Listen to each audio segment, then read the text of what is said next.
সুপ্রিয় দর্শক, রাস্তায় আসলে প্রচণ্ড জ্যাম।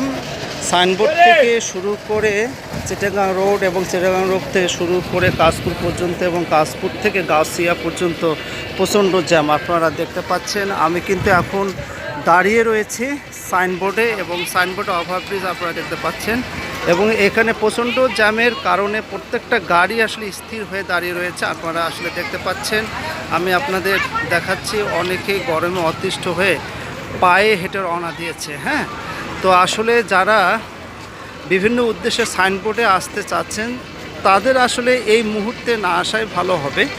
অর্থাৎ এখন যেটি মনে হচ্ছে এই জ্যাম আসলে 2-3 ঘন্টার মধ্যে কখনোই এই জ্যামের সমাধান হবে না। 2-3 ঘন্টা তো জ্যামটা থাকবে, প্রচণ্ড জ্যাম এবং মানুষও এখানে ঠিকমতো হাঁটতে পারছে না জ্যামের কারণে, কারণ গাড়িগুলো এলোমেলো করে আছে এবং আমিও কিন্তু এলোমেলো করে ঢুকছি।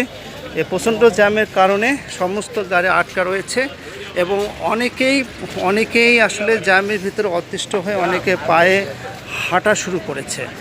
তো সুপ্রিয় দর্শক, এই পর্যন্তই হচ্ছে